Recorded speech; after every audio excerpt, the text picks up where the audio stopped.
This is Eye on Hong Kong with Key. And this is Harminder, and we'll be discussing the top news for the week involving Hong Kong and China. That's exactly what we're going to do, so let's continue. We got a bunch of masked men. Right there, it was dubious to me.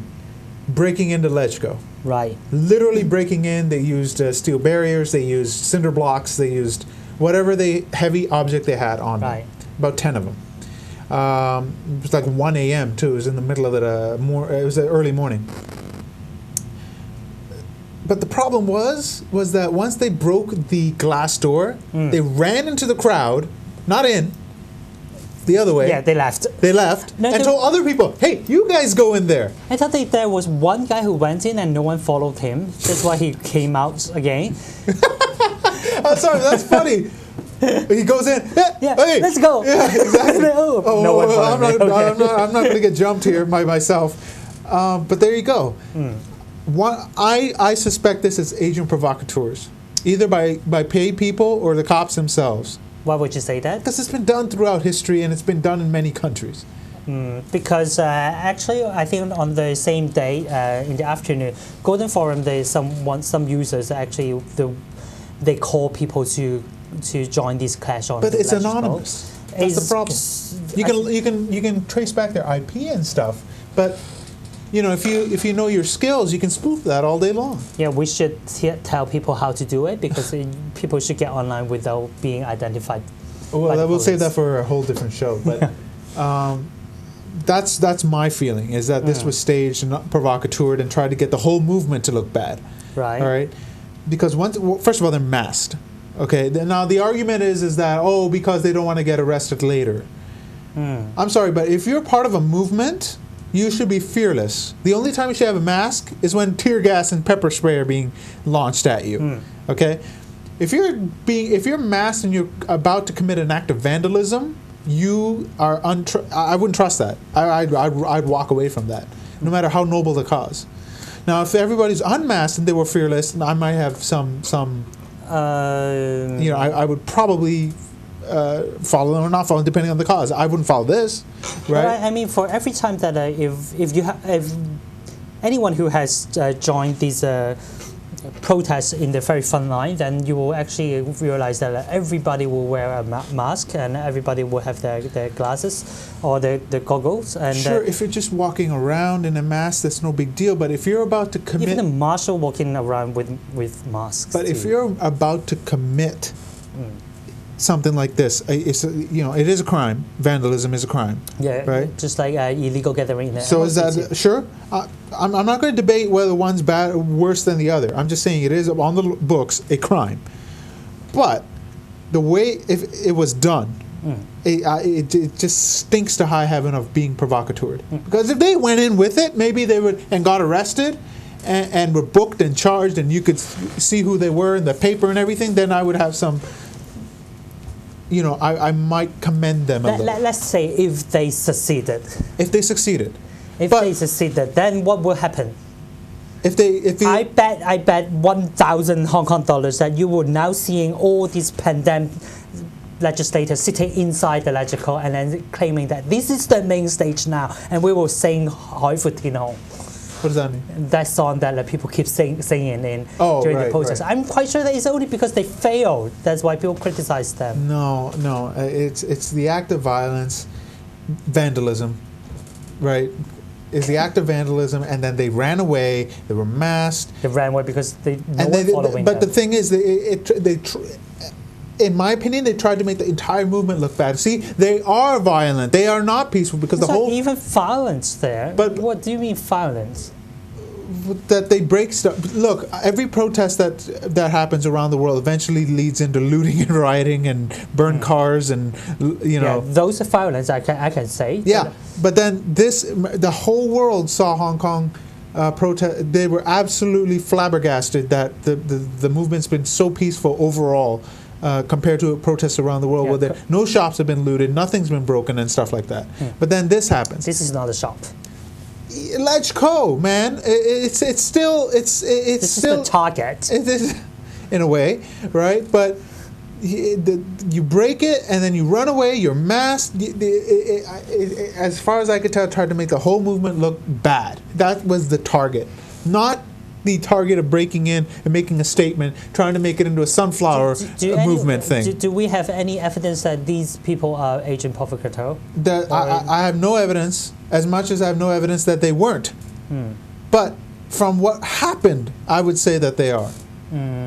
Breaking, running away, cops showing up 12, 13 minutes later when they're around all the time there. I'm surprised a 3-minute response wasn't what happened, but it was like 12 minutes. But at the same time, the clash happened whole night long. Well, yeah, it started at that 1 a.m. and then they started up again at 3, 4 a.m. Yeah. So the police would have already been ready for the second attack. Then would you call these people who joined the second attack the agent provocateur? No, the first one was. The first one was, yeah. But the second one, then are they still violent like the what first did they break? batch? I don't think so. They didn't break anything. Yeah. Yeah. But if this, then you really cannot say. What did they do exactly in the second one? Nothing much. They just try to. Just got a little rowdy. Yeah. And this is not the first time that people cause some damage to the Legislative Council. I know. Before the protester did it as well. I condemn that at the time. Because you lose the moral high ground. You want to keep that moral high ground at all times.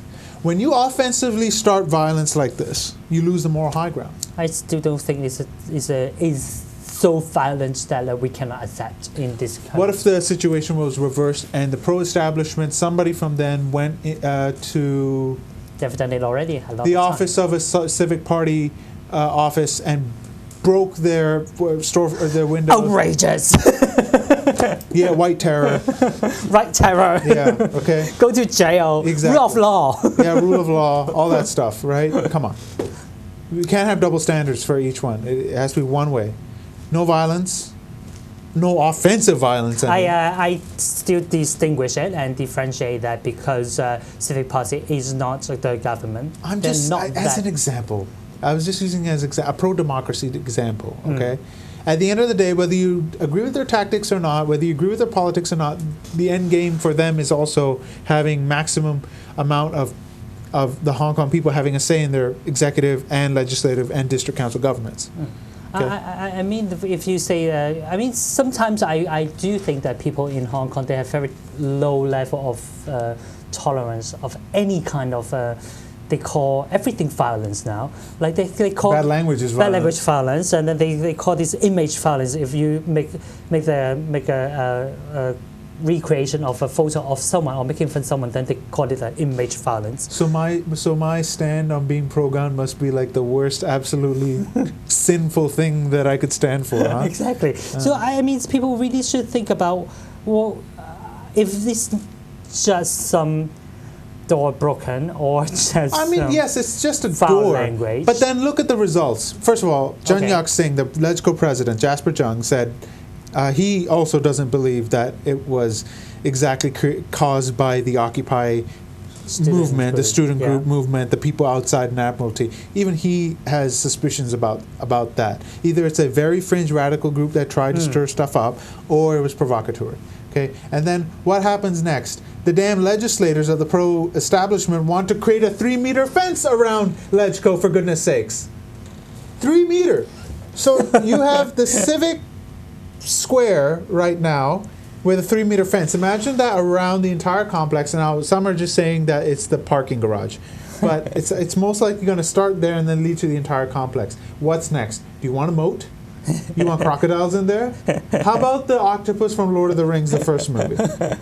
That's how ridiculous this so-called fear. Oh God, I need to be protected in my fortress here. But give me a break. It's right that the government should be afraid of the people. Of course, when the government fears the people, there is liberty. When the people fear the government, there is tyranny. Thomas Jefferson, and I agree with that, right? But the problem is that authoritarians believe otherwise. We'll move on to the Philippines actually blacklisting Hong Kong journalists. Why? We're very friendly people. At the APEC meeting last year in Bali, Indonesia, Yeah. the Hong Kong reporters at the time really wanted an answer from the Filipino president, Benigno Aquino. I hope I'm Right. saying that right.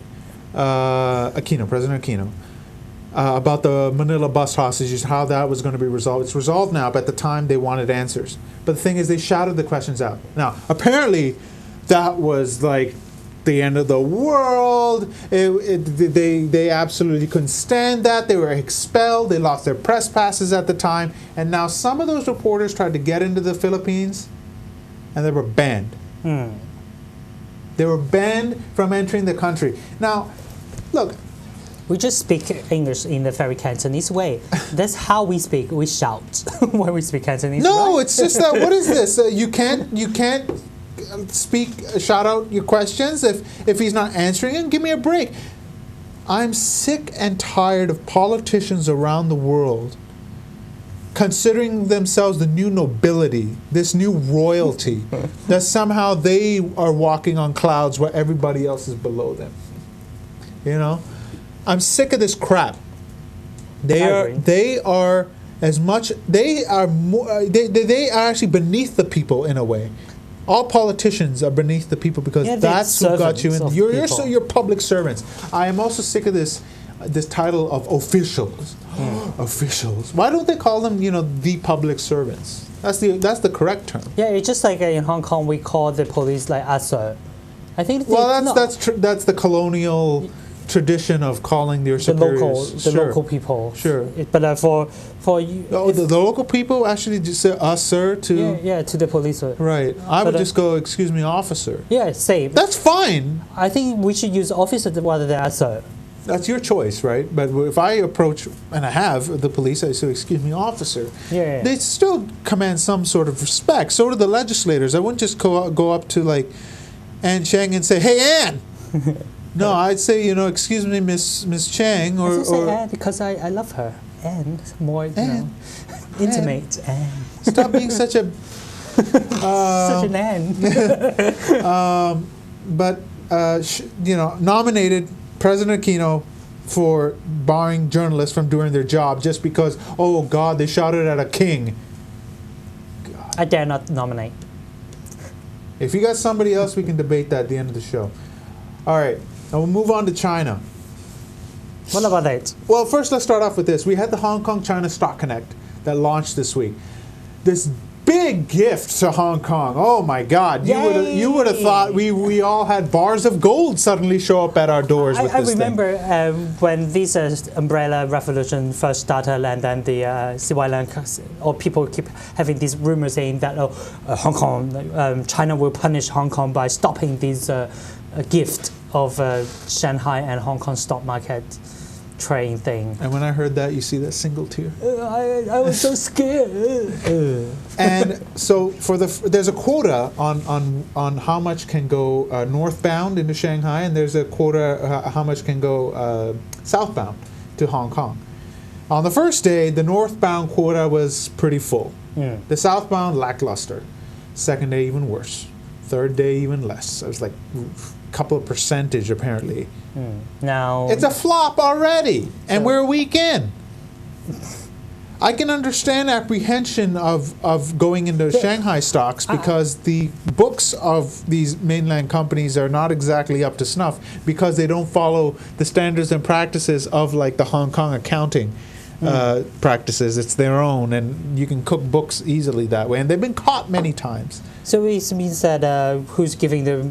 Do we get any money? I mean, I don't really understand. The average person on the street benefits nada.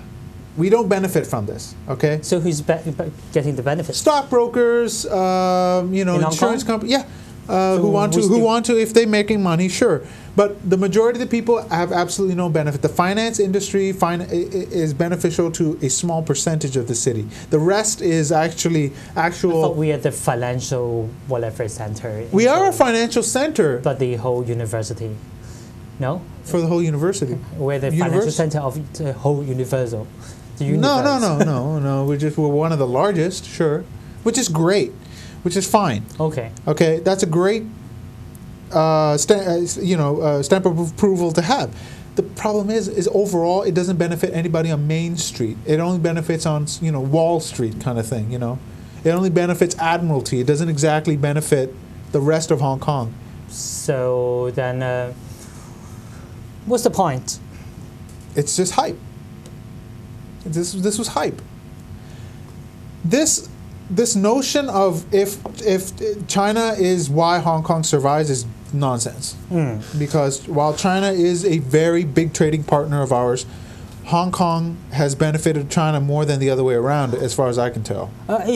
Because I think the week before when the CY Leung announced that policy, at that time CY Leung was like being very secretive and saying that, I have a very good news to announce this afternoon, and you guys will know later. It was hype. It was total and then, hype. I thought it was like, you resigned finally.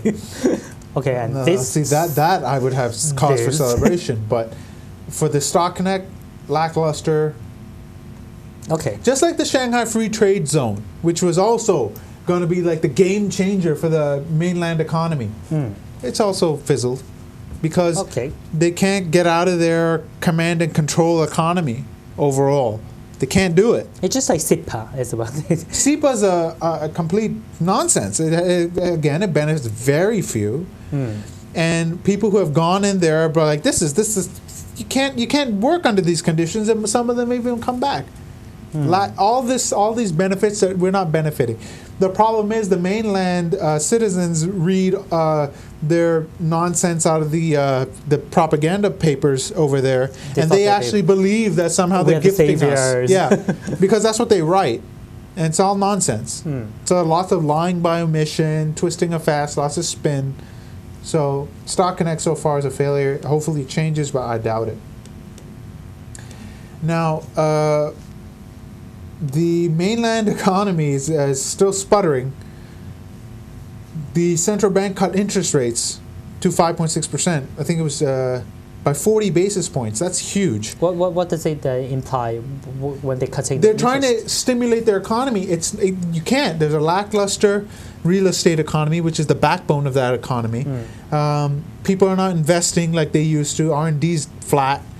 There's lots of signs that this thing's about to burst, and they know it. They're just trying to keep the ship afloat as much as they can before it has to sink. And it's a good thing. The good thing about capitalism is when things sink, they can come back up after you've got rid of all the bad stuff in the economy, the stuff that should not have been there or was performing poorly. That's what capitalism is. But now capitalism become this, oh God, there should be no risk in the economy, which is nonsense.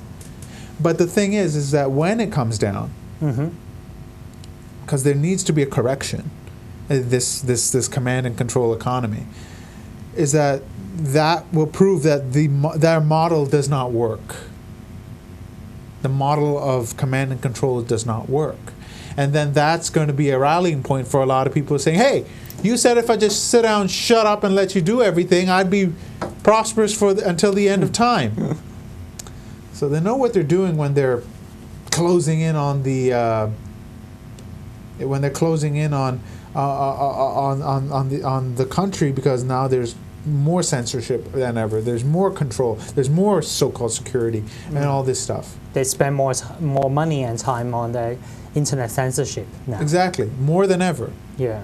Even though they've said that it's very important to the economy, but they need to control it. All right. They put the stability before everything. Right. So we'll finally get on to our prestigious Shame on You award. Who do you nominate?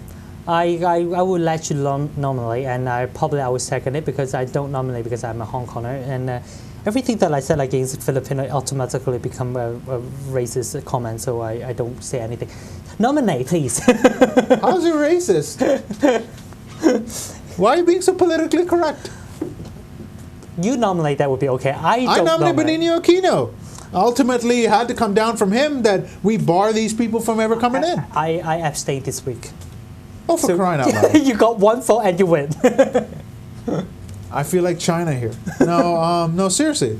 Come on. I actually agree with you. Thank you. All right. It's not He racist. forced me. We'll speak to you after this show. No, Daddy. No, Daddy. Not the belt. No, seriously. It's disgusting that they blocked them just because the emperor was asked a question loudly. I mean, come on. It's like a long time ago, and you still remember that. I know, for Come on. crying out loud.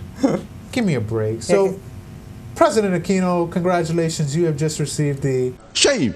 Shame on you. award, and I might mail it to you someday. You never know. Keep an eye on it.